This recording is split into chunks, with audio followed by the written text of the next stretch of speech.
I'm Tom Kennedy and welcome to Uncensored Stories. Today we're welcomed by Avishai to talk about the culture of self-improvement. Thanks for joining us, Avishai.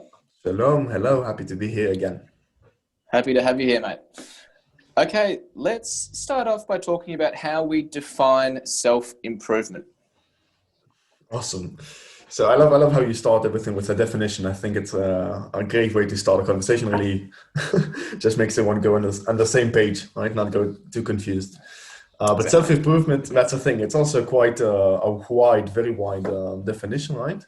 So self-improvement, let's say nowadays it's very, there's a lot of associations with, new age culture where you go to a bookstore, just a section about things related to meditation, healthy lifestyles, and habits. Habits is a very big thing when it comes to all of that. And it's all connected to psychology. So a lot of therapy, whether it be psychodynamic or CBT or humanistic traditions within psychology. So all that has evolved or changed to be what we call as self-help. So the typical self-help would be like a book you read just to make yourself better.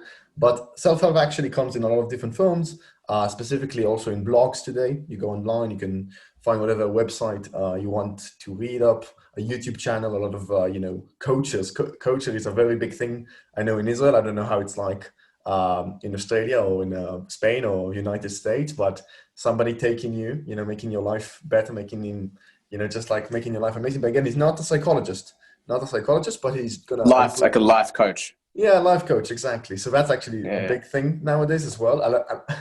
And it's all very interesting because you get this like sources from psychology, but there's no, unlike somebody who becomes a psychologist, which is a very rigorous and difficult process. It takes 5, 7, 10 years to become a certified psychologist. To become a Mhm. life coach, you don't need any resume, you need a 4 months, a certificate. Or Just need some long hair and to be a vegan. exactly, and a lot of confidence. You need a lot of confidence, and basically and anyone can write a book as well today. So you do allow it to be like it's very open to anyone. And again, in some ways it's wonderful, some ways it's bad, it's problematic. So yeah, that's basically it. And again, so self-help. If we try to give it a definition, is again every book, blog, source that aspires to give its readers some value, which is mostly psychological, to improve their own behavior or their own self understanding and inner world. And again, it draws from psychological basis without as many restrictions or not as many, not in the traditional academic sense psychology confines itself to. So yeah. Cool. Now let's differentiate between the definition between what you've explained as being self-help Mhm. to self-improvement on a more psychological basis or a more intrinsic impulse to progress oneself. How would you sort of define the latter? So you can want to improve yourself, but self-help again is directed at a wide audience and just to you know help help in a way. Again, it doesn't. Can you repeat the question though? Because give me more How specific. would you differentiate between Yeah, yeah, self-help, so being these books designated for these larger right, audiences, yeah, um, to the intrinsic impulse that hmm, we have as humans to improve ourselves? So okay. So self-improvement mhm. versus self-help. Okay. Again, it's So, I don't want or to fall from into another semantics. perspective, Yeah. the psychology versus So life it's coach. okay. Okay. So okay. So yeah, it's complicated because again, these things are intertwined, right? So self-improvement and self-help are used interchangeably and understood interchangeably, and you can't really, help someone being a coach without understanding psychology and vice versa, right? It always like changes. When where can you draw the line? Again, it's too complicated to really get started with because again, but the basic difference, as I said before, is comes down to how you if you've done the normal route to become a psychologist, which is again Mhm. 5 years of training in all countries around Europe, United States, Israel, Australia. To become a psychologist, it takes years and years, and again in a very, very specific and known, accepted method and experience working with patients. Again, in a way that helps you understand them, and although it differentiates into different subcategories of how to do about it, it's fairly formalized, as opposed to self-help, which is again basic life advices and tips on how to behave, which anyone can do in any way he wants. Now, self-help and self-improvement, again, I don't want to get too boggled down on these definitions, because I don't think the root of a difference is that interesting. What's I think really interesting is just how today we the working, I think, consensus of everyone, even not people who are self-help junkies, that don't read 20 books about habits. Even you don't have to be that to see just how much this new culture of becoming better, wanting to be better, whether it be from your psychologist, or a book you read, or a coach you went to, or a talk you've seen on TED, even TED, right, which prides itself on being fairly academic. A lot of it is just like people getting on stage and giving you life advice and tips and just making your life better. So it's actually everywhere we go, and it's really interesting when you see it also in popular culture, in talk shows. So talk shows like Oprah Winfrey, for example, it's a talk show where basically Oprah Winfrey plays a psychologist, right? She plays a psychologist, and people she interviews, they come there often, and the entire dynamic there is very, very similar to that of a psychologist. And they come there, and the entire mood of the audience and the participants and the interviewer, it's all about wanting to be better, wanting to become someone. And what's so interesting at this way we communicate about mental health nowadays, how we communicate about wanting to improve ourselves and understanding our faults, it became really, really entrenched in our culture, but it's often missed as well, right? So you can talk about wanting to become better, and it's a given. It's a given you should want to work on yourself. It's almost a given to see someone, and if you retrospect, you look at your inner conflicts, it's a given that it's something beneficial. But it's really interesting to observe psychology as a somewhat, although secular, somewhat of a religion by itself. So psychology is this new religion, and this is Eva Iluz is a Hebrew professor of sociology, and she outlines very interestingly how the modern day psychologist, basically replaced the priest, right? So a long time ago, right, when you had a moral question, you would go to your priest, you would do a confession, and he would guide you. He would be your coach. He would tell you what to do, and he would work within the religious framework. Nowadays, because the religious framework for a lot of people isn't as strong, that people still need some way to orient themselves in the world. And a lot of people, I think most people in the West, they choose psychology and again self-help and new age in very weird combinations and very interesting forms to give them guidance where religion doesn't serve as much of a function. So that's, I think, where it's really interesting to boil down. Yeah. And what are some of the effects of this transition from being in a more religious society, more dependent on religion as our philosophy, to, as you're saying, more the study of psychology? What are some of the side effects socially and on an individual perspective of that transition? Of a transition of becoming more oriented to psychology rather than the old bases or in the past, like in comparison to religion, you mean? Yes. With side effects. So it's interesting because it's really hard. There's so many. It's like it's a new culture basically, right? So just morality, for example, the way morality is viewed nowadays, it's so different than in the past, in the sense that morality is again much more subjective than it was, much more pluralistic and often you know relativist than it used to be. And psychology, it's you have a DSM. The DSM is basically the guide of any psychologist to identify your abnormality, right? Your symptoms, who you are. And this is like a medical accepted book that helps everyone just categorize you if you're abnormal. It never says what is normal. No psychologist would say I know what's normal, but by negating what's abnormal, you are having somewhat conception of what is the range of normality.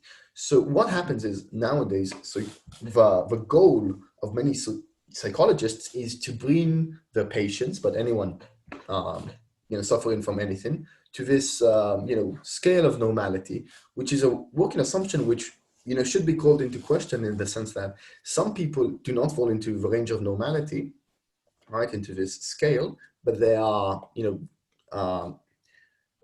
they shouldn't for example, you can have some geniuses or some people who are eccentric in one way or another, that they, by trying to make them fall into this range of normal, would actually be detrimental to them, or not as beneficial as it could be to just let them be as they are. So there is a range of normality we are trying to pursue, and that's sort of, and it's very interesting. So we have this range of normality on one hand, so we're all wanting to be normal, not as not to have to suffer from any abnormality, but at the same time we want to be the best, right? We want to reach some self-actualization, if we use a term from Maslow, right? So Maslow would talk a lot, the humanistic traditions in psychology, which again are the basis of a lot of self-help culture today.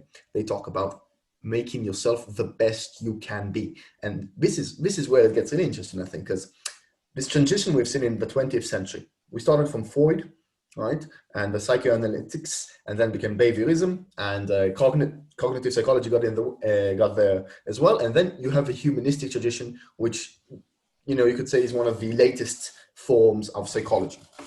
Right, it's the third wave of psychology. And what's really interesting in this transition, what you see is Freud would talk mostly about really serious abnormalities, such as psychotics or hysteria, psychopathy, like very, very difficult, very harsh, very, the worst. When you think about somebody suffering from a mental illness, like, Freud would have dealt with that kind of suffering. But then as psychology expanded, psychology reached a point where it talks about anything to do with anything in human life. Right? So psychology now deals not only with abnormalities, but also with positive psychology, right? Also with being your best self, and human behavior, human relations. So psychology isn't just limited now to the mentally ill, or people suffering from schizophrenia, as in the past. Now everybody needs a psychologist. And what's really interesting is, because of this transition, the goal of psychology is, again, to reach some sort of normal on one hand, but at the same time to reach this self-actualization, which is never defined. There's no definition of reaching this. Have you heard of Maslow's pyramid hierarchy? Yep. Yeah. So for anyone not knowing, I was going to say, can you explain? Yeah, sure. So the hierarchy, the pyramid of Maslow, is basically the five levels of needs anyone needs in order to have a healthy life, right? So it starts with the basic, just having food and water and sex, and then it goes to like the shelter. In that order? In that order, again. What's important, you have to focus on what's important, right? So afterwards, it goes into more higher order tasks, right? And it reaches human relations, and then self-esteem, and then the fifth, once you get everything done and your life is like full of these like really, really important things which are more biological, then you reach a point where you want to self-actualize. And self-actualization, again, which is a lot of the interest of many people in psychology, people who read self-help, right? And again, the culture, you watch a movie at Disney, the goal of every heroine, right, is to actualize his intrinsic nature, intrinsic being, his authentic self, right? This is the goal, but it's never defined. And because it's never defined, it can be a source of ailment, just because you are obsessed of reaching this goal of who you could be, who you should be, the goal that is never defined. And because there's no definition of it, you could continue living life trying to reach a point where there's no stop to it. Are you following? Yeah, absolutely, absolutely. Mhm. So let's just backtrack a little bit. I just want to talk on that one shift from religion. Do you think that from the well, let's take the start of the 20th century, for example, maybe as an Mhm. example of a shift away from religion in society in general? Do Mhm. you think that the effect of that being an increased fear of death for a lot of the working class, especially who are so used to living their life in certain societies because it would be worth it when they die because they think they were going to go to heaven, right? Mhm. So living a life of pain or a worthless life because it would be worth it once they get to heaven when they die. Do you think that a shift away from that assurance in their lives has Mhm. impacted increase in wanting that need to improve one's life and to get more out of their life because people are more in turn scared of death. They realize, for those who are Mhm. not religious, that their time may be limited and they want to get more out of the time that they do have. Do you think that's Mhm. a factor? That's a very interesting point you just raised, and yeah, it sounds it makes sense, but it should be a contributing factor, just because well, I really like this way of looking at it, right? So obviously, death and religion is a very interesting subject to talk about, right? And the simplistic view would say, you're religious, and some people say that, right? You still continue living in God just because you're afraid. But once you die, you won't actually cease to exist. You would have some sort of, form to continue living in. And once, religion has just because of, again, the scientific changes and the Enlightenment and just people becoming just more secular in general, people just shifted away from that. And right, there's a new, lost sense of security. What that you're talking about, okay, now we actually, we understand that death is a reality. It's going to happen, and once it does happen, it's a very scary thought, and it can cause you to, to go into believing all sorts of things. And one of them, one solution to that is to find a different framework to work in. And psychology, and again, not as much Freudian psychology, because psychodynamics doesn't seem to promise you as much as a salvation as other forms nowadays, which are more popular, of making your existence last. So definitely, you could imagine how someone, afraid of dying, would start to find comfort, if you will, or a belief system which gives you an alternative source of meaning. But I don't know if death Mhm. is the hugest part of it, like the fear of death, as much as just like meaning in general. And Yeah, you're absolutely right. Like it has to be one of many factors, right? Because mhm. the attraction of power has always been a part of society, especially during religious eras as well. So, what are some of these other factors that play a part in this need to succeed and this need to improve oneself? That's really interesting. So again, so some of it is intrinsic, like you'd say. I assume again, it's really hard to say. It's really hard to say if it's what is socially constructed, this need to be better, and what is just like, again, the intrinsic need to improve yourself. Because you can definitely argue that, just as like humans go in every society, they improve themselves. They change as they go up, and they reach a point where, again, they're a person that is reliable to the community, that can, reach a point of responsibility, that this person could attract someone to, and be with him or her, and then build a family, right? So you do need the self-improvement, just because in every culture, right, there is some sort of self-improvement, just because, life continues and you need to accustom yourself to it. But the way it changed today is because life is in many ways. Sorry. Okay, so a couple of technical errors there, but we're back. So the question was: is the need to improve oneself more hereditary and genetic, or socially constructed by nature? Right. So, like most questions in psychology, very, very hard to answer this nature versus nurture question, because it's often a combination of both, and the need to self-improve. There is a lot of reason to think it's hereditary just because of its universality. So you can see and observe it in different cultures just because of the way humans develop, right? Even a 5-year-old improves to be a 10-year-old, improves to be a 20 and 30-year-old, and each stage requires different skills. So there is definitely you can call it improvement, but it's more of a change, because some abilities you do actually lose growing up, right? So developmentally speaking, you actually lose some abilities, but generally you could look at it as self-improvement. You become more reliable, more sometimes efficient, right? But there isn't, sometimes you decline, right? After reaching 25 years old, your intelligence, right, actually decreases. Like your IQ test would, worsen with time. So, I'm turning 26 next week. Oh, So I'm sorry, mate. I'm so sorry. that's bad news. No, so your crystallized intelligence should improve. So you can still, be more knowledgeable, but you won't be as quick as you were when you were, let's say, 20. Okay. Right? So, Slowing down. I'm sorry. But again, I know it shouldn't bother you too much, I think. But yeah, so in some ways we aren't improving anymore. But again, people don't look at it that way. So again, I think this is what's interesting, the sociological aspect of self-improvement, which has become, I think, one of the major obsessions of modern Western culture.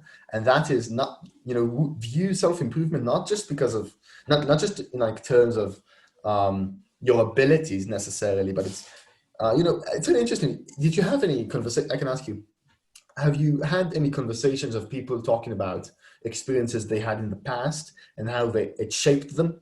Right? Are you familiar with this kind of talk? Yeah, Right? of course. Right? Like Yeah, of course. difficult experiences, Well, it's right? the argument of Mm-hmm. it's the argument of free will, right? And How do you connect it to free determinism, will? How do where you? the Mm-hmm. well, the theory, you'll have to correct me if I'm wrong here, I'm probably going to butcher this, but the theory of determinism is the idea that there is no such thing as free will, because Right. every action is decided from previous actions. So Right. everything that's happened during the past Mm-hmm. is what shapes your decision making for the future and the present. Mm-hmm. But yeah, So yeah, when but you have these conversations about things in the past that affect you, then of course. yeah, but I didn't necessarily mean it in the sense of free will, though. I guess it is a very interesting subject to relate to when it comes to. But the line of thinking I was going to is again the more rationalizing capacity and tendency of Uh-huh. people to look at previous events that happened to them, not necessarily because it was predetermined or anything, just because very difficult or bad situations are interpreted in a framework that attempts to be beneficial. So people will talk about, having 5 years of a horrible marriage, right? Not in terms of something that made them worse off, but as something that actually built them up and actually gave them, said, this is where I am thanks to that. So I'm actually glad it happened. So they try to construct in hindsight, a way to view what has happened in a way that is constructive. And again, this is, I guess, where sociology and psychology diverge. Is psychologists, again, they're looking for practical, useful ways to observe the past, talk about it, cope with it, deal with it, and build up based on that also in the present and in the future something which is as makes the patients or the clients or whoever's life better, and he would go back to life being better for himself and for others, not suffering from whatever he has suffered from before. Sociologists, they're a little more critical and not as practical. They're not as much concerned with how things, who they benefit necessarily, but just looking at all these assumptions we have in our culture, which are predicated on, again, rationalizing and looking at the past as a source of our misery. So it's a little all over the place. So basically, I think No, that makes sense. Just learning from your mistakes. exactly. So learning from your mistakes. So obviously that is something we take for granted as something that is obvious, right? Something bad happened to you, you should learn from that and improve later on.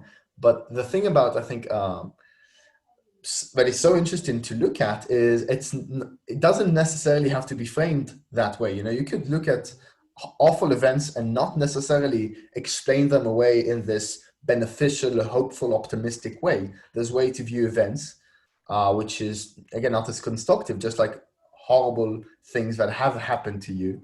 And maybe, again, if it was in a religious context, it would be interpreted within a religious framework, like as your sins have caused that, or just, the demons of whatever culture you're in, right? They are the source of this ailment, and it's not something to do with you. But now today, the obsession of, again, self-help and psychology, the obsession, the interest is, I guess, with responsibility, right? So the moment psychology actually, I think it's really, if we try and give some make this talk have a little more chronology to it.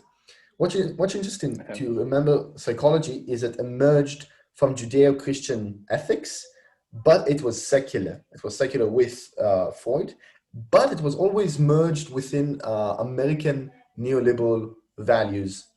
And with these neoliberal values, it was very, very interested within the individual, right? Psychology almost, by definition, is interested within the individual. So psychology is a very individualistic, state of research. It's a field interested in one person. And just because of how individualistic it is, the interest of a psychologist is with responsibility, right?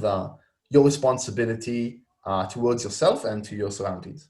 And this is, I think, what's so interesting is sociologists, and this is, I think, what comes back to what you said earlier about free will versus determinism, right? So a psychologist, even if he doesn't necessarily believe in free will, would often, if he was trying to help someone, and this is, again, self-help, almost always assumes some sort of free will, some capacity of responsibility to self-help. Like if you can't believe in your own free will to change yourself, you won't be able to change, right? So you have to believe that you have will, or you are responsible for your own actions, and you can improve, right? Those are things you have to believe in order to be better.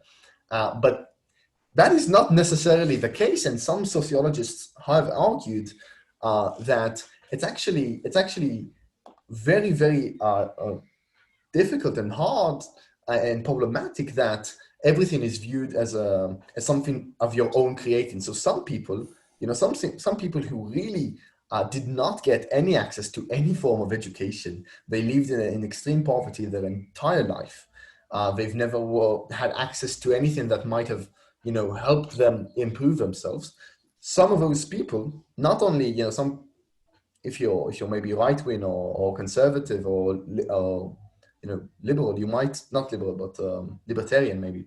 You would say, well, you haven't worked enough. You haven't took all the opportunities that you did have. And because again, they do assume some amount of free will. And the extreme case is Ayn Rand. Ayn Rand would talk about the free will in extreme free will, right? And anyone can succeed if he's like intelligent enough, rational enough.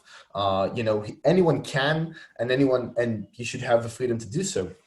But the thing is, and I think it's true, that so many people are just a result of their circumstances, and that is determinism, right? They have no free will. Even when you're 20, when you're which school you go to, the people you meet, the way you think, your genetics, your surroundings, you have no control over that almost ever. And even the moment you do reach some amount of control, like let's say you're 18 as an arbitrary number, now you can choose whatever you want. Even that is after you already became this product of your surroundings and your genetics. So even those choices are also predetermined. So, and again, this self-help culture, this more psychological culture, still would, push for the notion of, no, you still have freedom, you still have responsibility, you can still improve yourself and become better and reach your goals, and we should work on that. As we're sociologists, some of them would say, listen, this is not your fault, who you are, where you are. It has more to do with socioeconomic reasons. It's not as much as, your own personality, your own intelligence. It's just the circumstances are the issue here. And I guess this is where there's so much tension between those two fields, where one is concerned with like more, again, socioeconomic, macro level systematic problems. And one is concerned with the individual and his own personal demons and conflicts and so on. And that's where they clash, and they clash actually quite a lot on these subjects. I'm so happy that you raised this topic with me the other day, because I always looked at self-improvement as something that is always positive, and I still do. I'm still a firm believer that we all should strive to improve ourselves constantly. But you raise this interesting point that sometimes it does cause a problem, and sometimes people get too caught up, or societies get too caught up in self-improvement or improvement as a society. Right. Let's talk a bit on that, and obviously you've just started talking about it, but let's talk more about the negative effects of being too caught up in progression and self-progression. Yeah, that is actually interesting to start thinking about it, because I definitely sympathize with what you just said. I still am, and for a long time have been a very strong believer of self-improvement just for the sake of it, right? So you hear someone trying to make their life better, you always want to encourage them. I still do, like I believe in that. I was myself a self-help junkie. I still have a lot of books about habits and stuff like that, which some of them are very useful, some of them not as much. But it is still important, I think, to also be aware of that these are, again, socially constructed notions which aren't always beneficial. And this is where it gets interesting, when we start to maybe dissect where it becomes more harmful than beneficial. And I actually had a very interesting talk with a friend of mine, and he's very into self-help. So he went on a lot of retreats, spiritual retreats, read a lot of books on the subject. And he did describe that at some point you do get into this loop of always trying to make your life better, that it actually becomes the source of your misery, because there is no point where it stops. There is no point where you say, oh, I'm self-helped. There's no point where you reach and like, I reached some sort of, peace with who I am, because there's always more to improve. Like you've heard this, right? There's always room for improvement, and some, frameworks of thinking, which maybe more religious or maybe come from different cultures, don't necessarily concern themselves with constantly improving. And this is very American. This is a very new, very neoliberal point of view, that you can always, just like money, right? Because money also can't be separated from this subject, because money is something you can always have more of, right? You can always be richer if you work more, and maybe have more, have different ways of earning income. So it's something that you can always have more of. And also self-improvement, you can also always learn more, you can always read more, it's always a possibility. But because it has no limit, it becomes a never-ending obsession. And because it's never ending, I think it may be disquieting for a very, very long time, because you can never reach a point where you say, I am truly okay, and I am focusing on stuff which isn't necessarily myself. This is a very self-centered thing also. This is the other part. It's very egocentric, right? This culture of self-help, right? It's very concerned with me improving myself. But at some point you want to, be with others. You want to give yourself to others, not necessarily improve yourself. Sometimes that is not the first priority, in my opinion.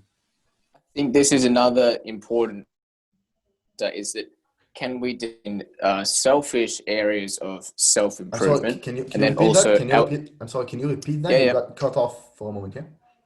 No problem. Yeah. So I think that's an important factor, that we distinguish, if possible, between selfish self-help factors and altruistic ones. So from a standpoint of an altruistic self-improvement or strive for motivation for progression, you could argue that a citizen in society wants to improve something within themselves to help their tribe, or to help the country, or to help the society in general. So are there different types of motivations for self-improvements, some more egotistical and egocentric than others that might be altruistic? Yeah, definitely. And again, it's hard to generalize because some self-help books you would read that are more would say that altruism is one of the goals of self-improvement, right? So helping others is something that would And be, yeah, I'll just give one quick example yeah, before you get into it. So yeah, sure, maybe someone's ambition for self improvement is to be more charitable to others. right, So yeah, they and want to increase themselves by being more empathetic, for example. So it might be a self improvement that's actually benefiting society or others altruistically. yeah, definitely. It's just, yeah, exactly. So you can, that's why it's so interesting because I think a lot of the way altruism is framed today is in very egotistical forms. So all these like self-help, a lot of them would talk about how helping others would actually help yourself, right? So not in a Machiavellian kind of way, not in like you would get stuff like that. Yeah. It's more interesting because it's more like psychological. So there's actually a lot of research about compassion, for example, and giving as one of the most beneficial things you can do for yourself, right? So you can, if I make you give people gifts or say thank you more or be more empathic, you would actually start feeling better, right? But the way, so it's actually, again, and it's not necessarily good or bad. I think it's just interesting that, you can view altruism as just altruism for its own sake. There is a case to be made that you should be good for others and not because it's going to make you feel better. And again, Yeah. I think different value systems, again, more familial cultures, uh, still believe that and act according to it. But it's more, again, the West that is, again, I'm helping others because I know it's good for my own sense of self. And again, I think these books, some of them definitely frame it that way. And it's just an interesting frame that again isn't necessary. There's other frames of looking at giving as and altruism as a concept. So yeah. Okay, that's interesting.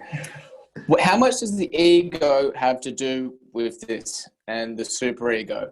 Um, Mhm. yeah, how much does the ego have improvement and the strive for With progressive motivation? So again, ego is a term by Freud, right? So ego and superego.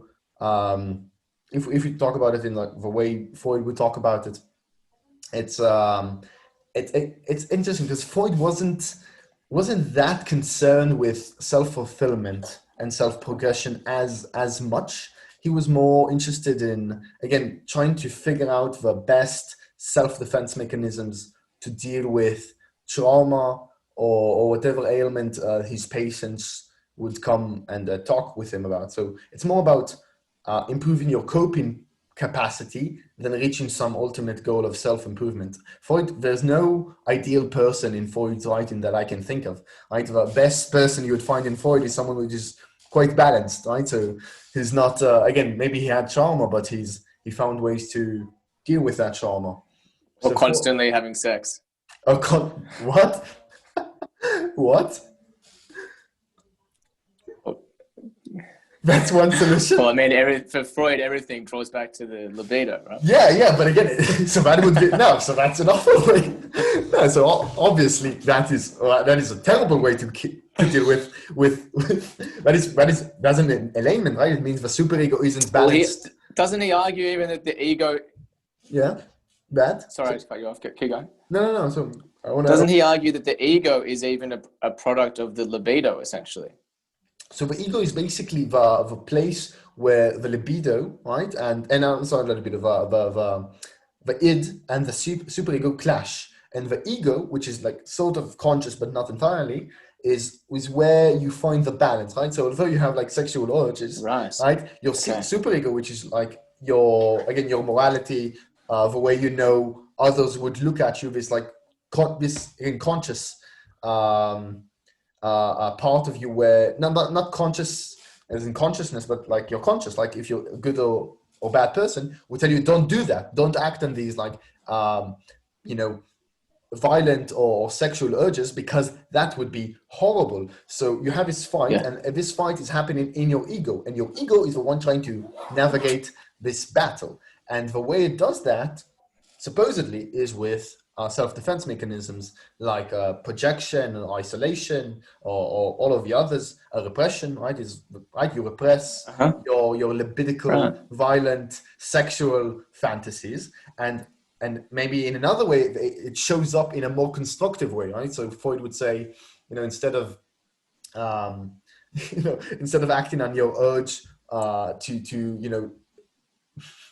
this is I didn't think I would get to that, but like if someone is like very picky and like how just like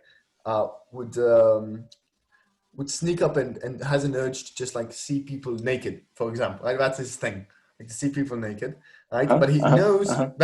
that is his libido. Okay, Okay. he's not necessarily aware of that, but that's his like intrinsic, again, maybe a biological Yeah. part of him. But he knows because of his superego that he shouldn't do that, because that would obviously be awful. So there's this tension, right?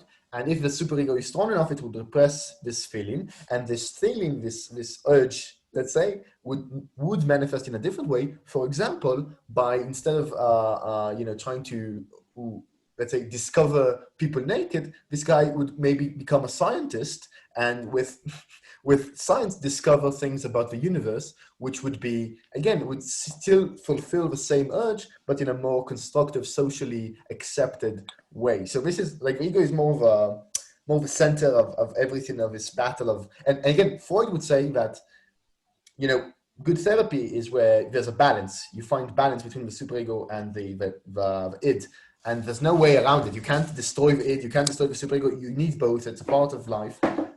And there's no goal. But then when you leave Freud behind and you start talking about more like people like, again, like Maslow, we mentioned earlier, Rogers, and also maybe Adler. Adler is one of the students of in the psychoanalytic tradition of Freud. You go to psychologists, and especially today, some other psychologists are more concerned with not only finding balance, but with actually fulfilling yourself to reach this ideal, which isn't just dealing with something in the past and your biological urges. It's actually to be the best you can be. And that's where I think it's really interesting, because the best you can be, although it sounds very awesome and beneficial, because it's still in the field of psychology, you may, and this is, I think, the main problem I take issue with self-help and all of that, is that if you think you don't self-actualize, you feel that you aren't complete. And I think that is a main problem, because self-actualization is never defined. It's the goal of life, right? And you can never achieve it.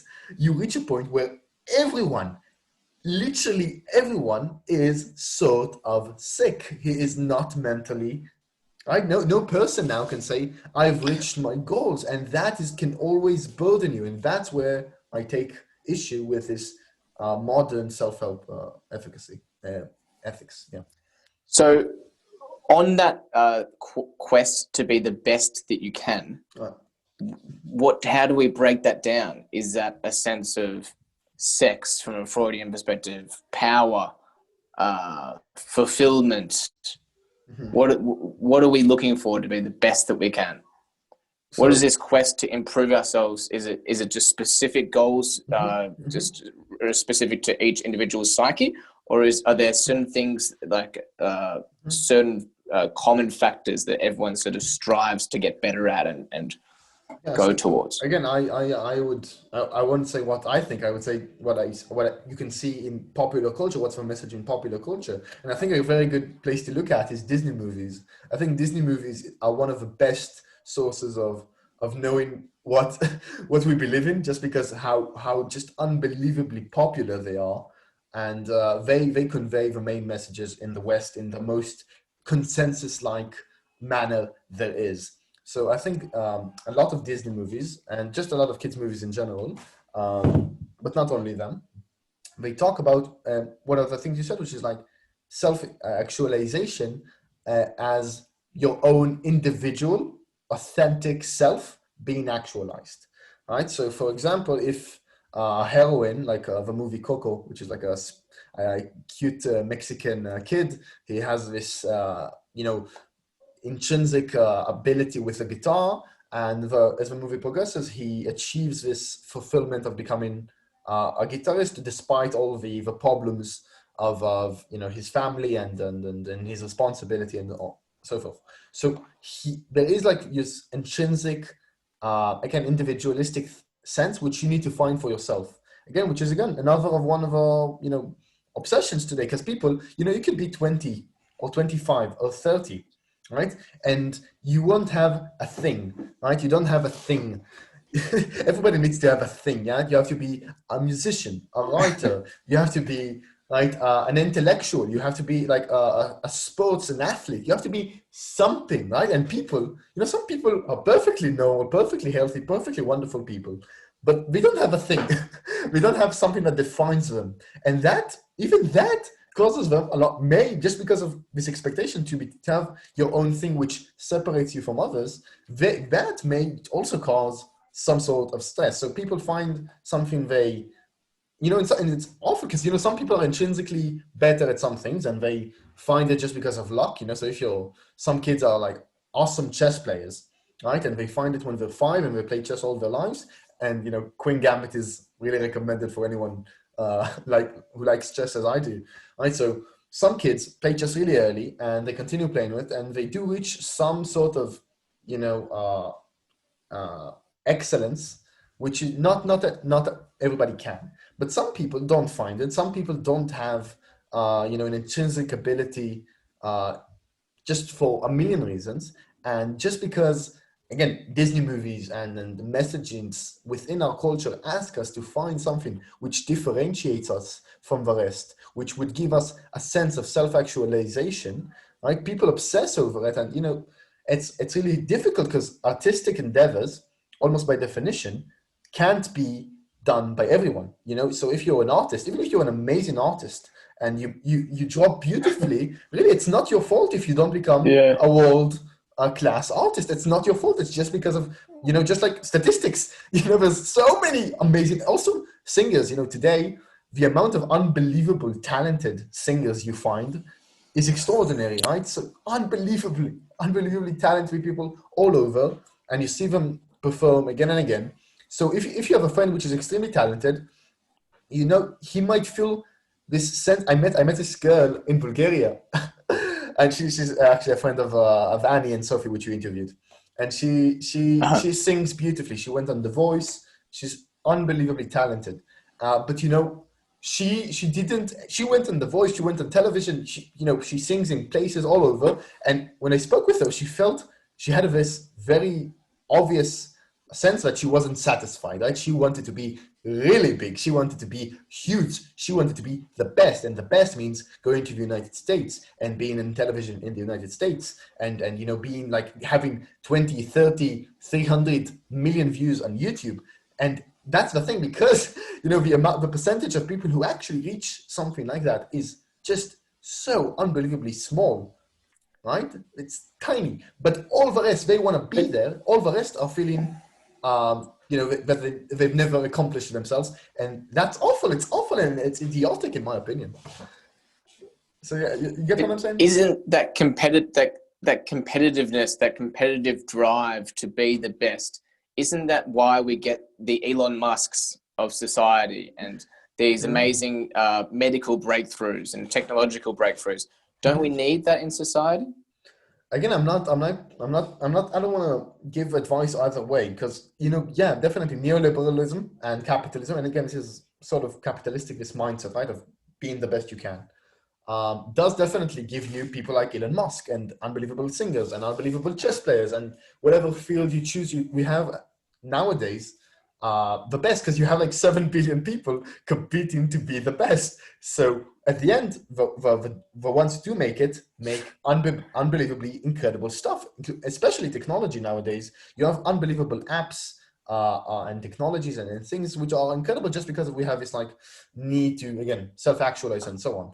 But when you talk about, again, a sense of peace, which is my interest, right? So my interest is less with how many new technologies we made this year, but more how do people generally feel like every given second. I think that the same mindset which gives you Elon Musk gives you 10 million unbelievably talented scientists and researchers and inventors, which may create amazing stuff, but when you talk with them, they would be miserable because they are not Elon Musk and they are comparing themselves to Elon Musk. It's like, I remember, I don't know where I heard it, but I remember, every great conqueror had someone else to envy before him. So, for example, I think it was Alexander the Great. He would always compare himself to Achilles. Achilles was his like this unbelievable Okay. role model for him. And after you know, after him, after Alexander the Great, every single Hellenistic leader would compare himself to Alexander the Great, and nobody was Alexander the Great because Alexander was fucking great. He conquered all of the Mediterranean in just like a few years. Like nobody could reach his goal, but everybody, and you see that in writing, everybody wanted to be him. So it's the same thing today. That everybody has this role model, which is definitely, not achievable by all, because by definition you can't achieve at all. But this is the comparison, and when you have 7 billion people and everyone's online, everyone's connected, you don't compare yourself with your neighbor or the guy you went to high school with. You compare yourself to, again, depends on the field, but the guy you see on YouTube having 1 billion views for the song he wrote, and that's your frame of reference. And that's why a lot of people are just miserable because they're not where they want to be, because there's always more to go. So, yeah. So what are some techniques or some ways that those 10 million scientists, for example, who are miserable because they're comparing themselves to Elon Musk, what are some techniques for them to not be so miserable and to continue progressing and continue their strive for improvement without being miserable from comparing? Yeah, so tips like, first of all, also to realize again that you should change your frame of reference, I think. So although you can strive to improve, again, for the betterment of society, for the betterment of yourself and your family and your community, I think there is some point where you have to look at yourself and who you are and listen and say, listen, I've done a lot in my life. And again, I'm not Elon Musk, but my surroundings, what I have created, has generated value to X amount of people, right? And even if it's one person, your loved one, your son, your daughter, your friend, if it's one person, that should be, I think, enough to generate meaning to your work and to who you are.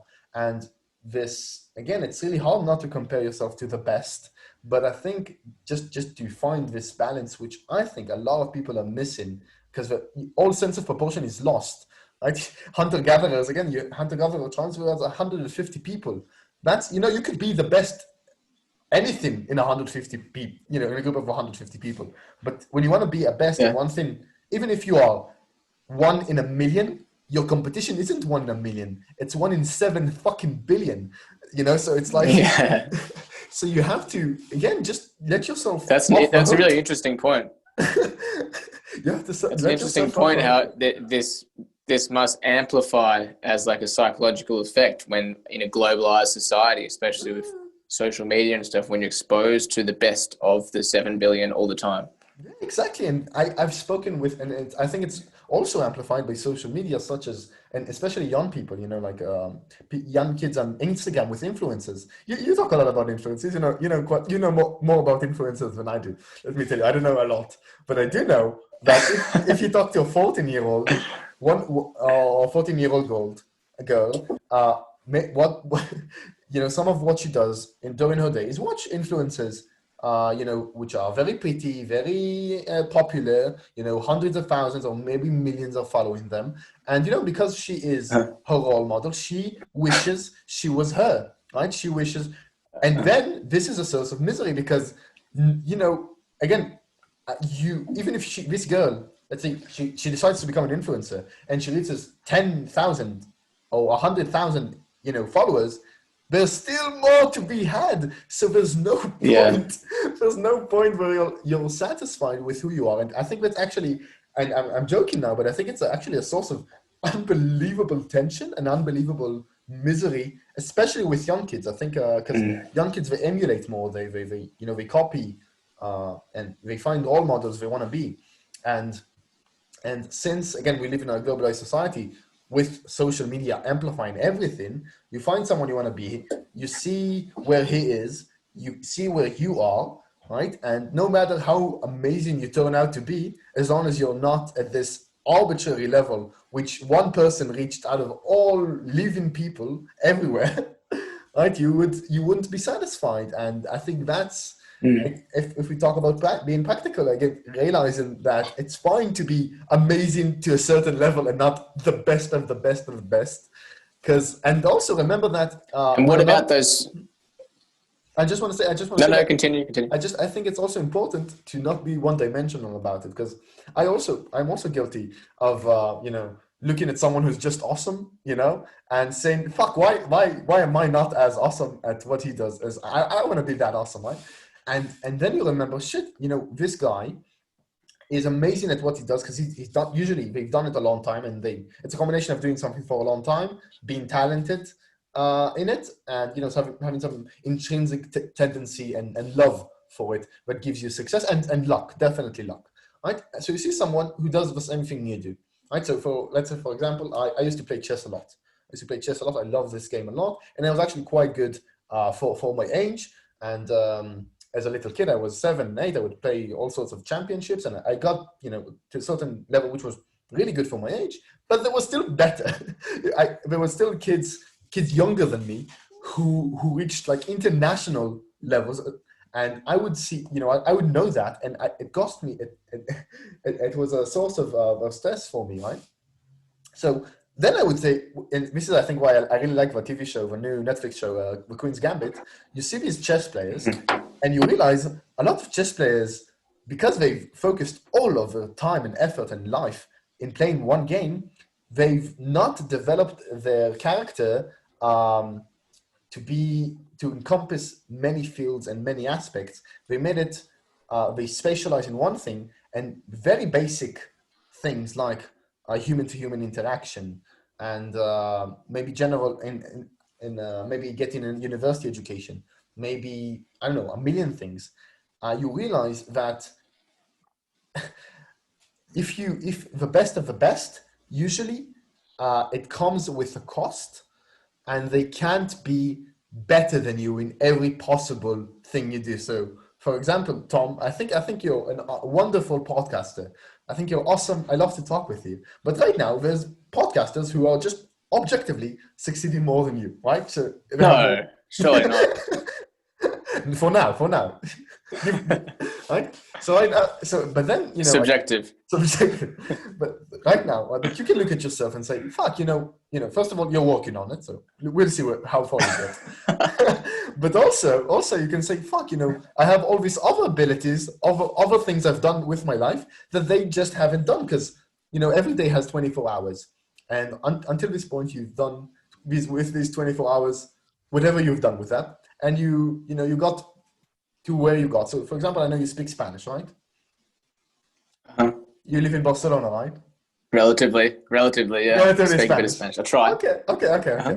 That's awesome. That's awesome. Un poco. Okay, that's awesome. Just like this is again. There's a million things. You wrote a book. You wrote a book. That's awesome. That is so fucking awesome. And so many people who, again, on one dimension, they're better than you. You just need to remember that humans are, multidimensional. And I think it's really good to remember that. I personally strive not to be the best in one specific thing, but to be, a jack of all trades and have many different talents. Again, to certain degrees, varying degrees. So when you meet someone who's better in you in whatever field, you can say, well, you don't play chess as good as I, or you're not, or whatever other ability you have. Yeah. So make yourself.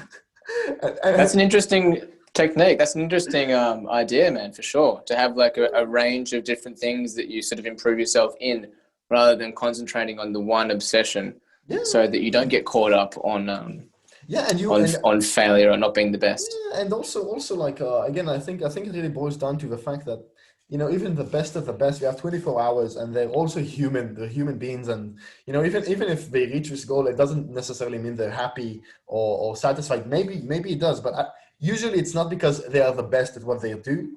It's usually because, again, they found some balance of love of what they do, and finding meaning in what they do. It's not necessarily success as much as meaning, and meaning can be found without being the best. And I think it's really important. So for the girl I met in Bulgaria, sings incredibly. I think she should, take, really enjoy the fact she can play at whatever bar there and be, comparatively famous in Bulgaria, and enjoy this fame, enjoy this, um, moment of really maybe contributing and giving people moments of pleasure of enjoying her voice, enjoying her talent, and not once the show is over think, well, shit, I'm not in the United States. Well, fuck, I'm not. Who I don't know who is a good comparison, a young famous singer nowadays, but I'm not. Miley Cyrus. Or Miley whatever. Cyrus. Miley Cyrus, yeah. But the point is again the She's comparison. got a nice voice. Yeah, she does. She's yeah, but the point is basically. I think just a more forgiving attitude and more multidimensional is the tips I would give. Because life isn't just one thing. It's a very and you can be amazing. That's yeah. Mm-hmm. Don't put all your eggs in one basket, Yeah, as they say. You could be again if you're a good friend. If you're shit in everything, if you're horrible, you can't read books, you can't write books, you know, I don't know. Life is shitty to you, and you're an amazing friend, and you're reliable, and you're funny, and when somebody talks with you, you make them better. Fuck, that's amazing. That's an amazing ability that so many people don't have, So wow, that is incredible. You should like it's not, and some of those amazing people we look up to, and we say, oh fuck, I wish I was them. How I wish I was them. Maybe some of them are assholes. Some of them are terrible people. Some of them they don't. It's like you can't, because when you see them doing whatever best at. Like an athlete performing, you see what's his best at. You don't see his whole life. You don't see his inner world. You can't. So you only compare it to what you see, and that is very misleading. Because you know who you are. You know your own life. But you don't know his. So the comparison is, I think, very biased and problematic. And that's another problem of social media, right? Definitely. Oh, definitely. That's another issue of social media, right? That you're only seeing the happy moments. So like you're not going to upload a photo on Instagram when you're upset or some sort of negative emotion. You're only going to upload photos of when you're always happy. Right. So when you're on your Instagram feed, all you're seeing is people happy or people enjoying themselves or people having good times. Yeah. So do you compare yourself to that subconsciously or even consciously? I personally, to some extent. Yeah. I think there's actually research being done on this. I think Jonathan Haidt is a very, very interesting social psychologist. We spoke about this in one of his last books, The Coddling of the American Mind, and he speaks about how depression seemed to have risen in the last 10 years with the rise of social media like Instagram. And I can tell you from personal experience, I remember, again, nowadays I don't care because I've changed, but I remember when I was younger, I would use the story feed option.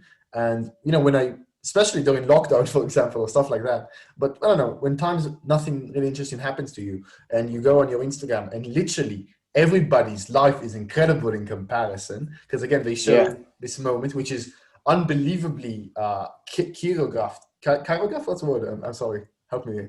Like choreographed. Yeah. In this best possible light, right? Obviously, you are gonna feel consciously, non-consciously, depends. Shit, I'm missing out, and this can be a serious source of misery and form, right? Like fear of missing out, right? So, and I think it's a very serious thing. That should be taken seriously as a very problematic thing. And even if you know it, even if I tell you it's not real, it's you still feel like you are not as social or as successful or whatever as you could and should be. And social media is amplifying it in a way that is not natural at all. Very biased, very fake. Like I've seen so many times, a group of girls, for example, eating out, and they're not talking to each other, they're on their phone. And then the food comes, and then, listen, they say, okay, picture time. They take the picture. Everyone's smiling, and now they all look pretty. They dressed up especially for this moment. They take the picture, right? Yeah, beautiful. And then they just continue being on the phone, and the human interaction dies. It's and fake. Then, so I would like, for me to spend 2 hours with them would be torture, right? But if you are a girl who knows this group of girls, and you see only the one picture, right? This picture of them smiling and having their food and looking pretty. You do not imagine the 2 hours of, whatever they actually had, which wasn't maybe that fun. You imagine this unbelievable highlight, which you are not taking part of, right? And you're not, this is not one picture. You got like 100 pictures of that on your feed every day. You can't even run away from that. So I do suggest being able to maybe go less on social media just for that. But yeah. Can you make the argument that seeing things that seem better than the situation you're currently in or consistently in, seeing those things all the time, could that give you motivation to improve yourself though? So for example, if you're seeing a professional athlete on your newsfeed, yes, you can argue that you're not a professional athlete, so you can be jealous of that person and feel depressed. But is there the other perspective where you could actually say, all right, fuck it, I'm going to go to the gym. Yeah, I'm going definitely. to improve myself because, you know what I mean? Yeah, no, definitely. And that's why it's never one-sided, right? So Instagram, even that has this unbelievably positive effect, right? You see someone who, usually you choose who you follow, right? So you choose someone who does what you like, and it can give you a lot of motivation. He could be a role model, which is, like you said, beneficial. And that's actually one of the better parts of social media, which didn't exist as much in the past, because maybe your interest, in your small village, nobody had this passion for making pots. Okay, it's a bad example. Nobody had a. I go back to my chess example. Right? So what are they got you doing over in Israel? Pot making. I imagine a town, an old town, middle-aged village, and what's the kind of passions they had back then. But okay, maybe okay. Okay, so maybe you have. Shit, I need to. It's hard, but again, you don't find. You love to draw, and you don't know anyone who draws well in your social circle for whatever reason. Okay. Nowadays, you can go online, find unbelievable people who are amazing and would give you guidance, often for free, on YouTube, on Instagram. You can follow them. You can have motivation to do that. And a lot of people now on lockdown, I know a lot of people who acquired awesome skills with, drawing, baking, software engineering, language teaching, learning languages. Like you see people do that. There's an awesome person called Benny Lewis. He's a polyglot. He learned languages by himself. And he had a blog, which I followed for a lot of time. And he actually gave me a lot of motivation to learn Spanish and later French. And now I want to learn other languages. And it's all based on what he did. And again, I wasn't, like you said, I wasn't depressed. I actually was very happy to follow his footsteps and learn from what he has done and emulate him, even if he was better than me. So definitely, again, it's never one-sided. But it is. So do you think... Yeah, do you think there needs to be some caution on who people are following on social media, rather than maybe have the unrealistic goal of boycotting social media altogether? Be more careful on who people are following. Yeah. I think that's a good point. I think the main issue is mostly teenagers. I think teenagers are more susceptible to feeling depressed, especially young girls, because beauty, but also young guys. I think if you're you're 14 and you're not in an age where it's even legal in some places to go to the gym, and you see guys which are buffed as hell, and usually they use everything, their entire life is the gym, and you see them on social media, and you look at yourself, and it can have this effect of making you go to the gym or exercise more, but it can also be a source of misery for a host of reasons. Again, because sometimes it's not your testosterone levels don't allow for this same body and the same physique. So it's an open question. I think it should be done on the problem is teenagers don't have the same capacity to come to rational judgments as later on. So it's really hard for them to decide what's actually healthy for them and what's not. So now if you reach a point where you do feel like, you're following someone, but you observe your emotional states and you feel mostly bad consistently, that you're not at this unbelievable, unattainable goal, then maybe that's a sign that you should, maybe rearrange your goals and your hopes. But if it's someone who actually makes you go out and do something productive, and you're happy to observe what he does in whatever field, whatever way, maybe, then awesome. Go and improve yourself. And again, it's really hard because improvement that's why I'm personally so conflicted. So self-improvement, motivation, watching other people, awesome. I love that. But it has all these like very interesting, not often spoken about problems of obsession, of envy, which is a very human emotion, and just like misery, which results from all that. So and I think it should be done with caution and awareness. But yeah, it's very hard to really pinpoint when it crosses the line. How much can meditation help in finding this balance? You and I did a podcast on Taoism a couple of weeks ago, which is quite related. So how much can meditation come into play here? So meditation, I actually, since that podcast, I actually came back to meditating more regularly. Thank you for talking with me about it, reminding me how useful it was. Thank you. And meditation, again, meditation I think is unbelievably useful as a daily practice because it really does make a difference after doing it long enough. And even small doses have very beneficial effects. But honestly, if you meditate for 10 minutes a day and you go on social media, it might not be enough. I don't think it's an intervention which has benefits, which can make you more, aware. And I do recommend meditating as much as time allows and getting an app which you can rely upon, like the Waking Up app by Sam Harris, or Headspace, very recommended as well, or whatever. There's a lot of great options, and does help. But I don't think it's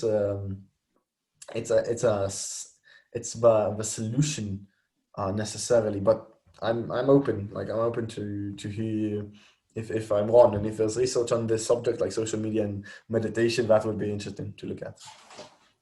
Okay, so is it more of a societal problem?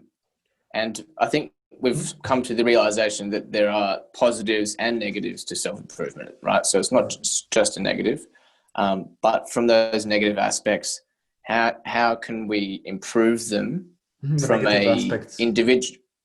So what you're saying about envy, for example, as a side product. Is it just a question of being more aware, or are there any solutions? Okay, so how about envy? So I think so meditation and the feeling of being envious, I think is a very good curement. I think so. So yeah, I think meditation for specifically being envious is very, very important. Other than that, I do think it's about managing the amount of time you spend on social media. And again, being it doesn't have to be necessarily like meditation, like proper meditation, but just being aware when you do encounter things which cause yourself, to stress and to feel like you don't reach, again, these unattainable pictures of what you should be like. Honestly, I think on a societal level, I think it's crossing a line often. I think today, especially, I think the main problem is teenagers. That there is, Instagram and TikTok nowadays. And although TikTok, I don't know enough of to speak about. Sure, you don't, mate. I'm sorry, I don't. I haven't downloaded it yet. Maybe I should. But I imagine it does reach a point where, again, like you're so bombarded of social media and there's no way around it, especially since lockdown, since March, since all your social life is online. You're just stuck on your phone, you're stuck on your laptop. That's how you socialize with people. That's how you feel connected. Now the world has become even more globalized just because of the amount of time we spend on the internet as compared to before.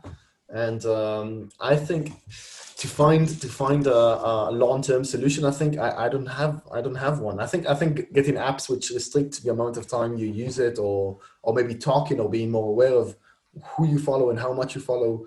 But I don't have a ready solution for this problem. Okay. Can you argue that self-improvement Yeah.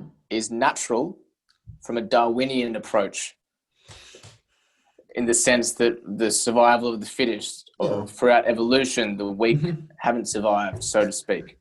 So is it natural, or is this more of a socially constructed phenomenon? Right, so we spoken What are your about this thoughts? earlier, right? And we did ask the question if it's Not, hereditary or not. And if it's yes. hereditary, it's probably, had some evolutionary benefit, and it's very easy to imagine an evolutionary benefit, right? An advantage. Definitely, you can imagine why it's hereditary just for that.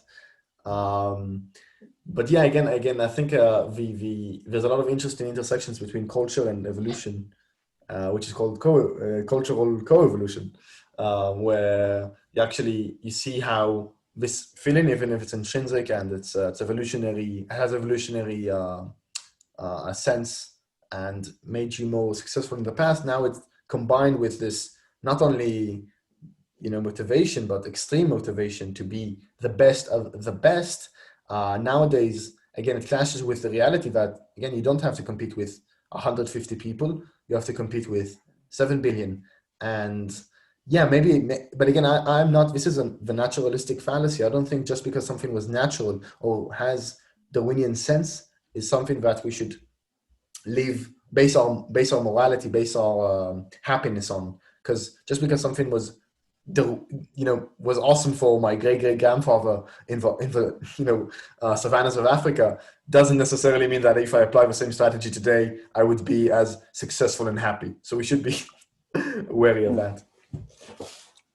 We should be breaking traditions. Yes. Tom, I'm really sorry, but I actually have to finish our conversation for now. I want to thank you a No lot. problem, Matt. Thank you so much. Yeah, and I'll talk with you soon enough. And I love that I can help in the Rocky Road post, and I would hope to post more blogs as well as the time passes. So awesome, and thank Sounds you good, so much. Matt. Look forward to it. Thanks, Avishai. Make sure to follow the Rocky Road post on Twitter, YouTube, and Instagram. Thanks, mate. See you again soon. See ya.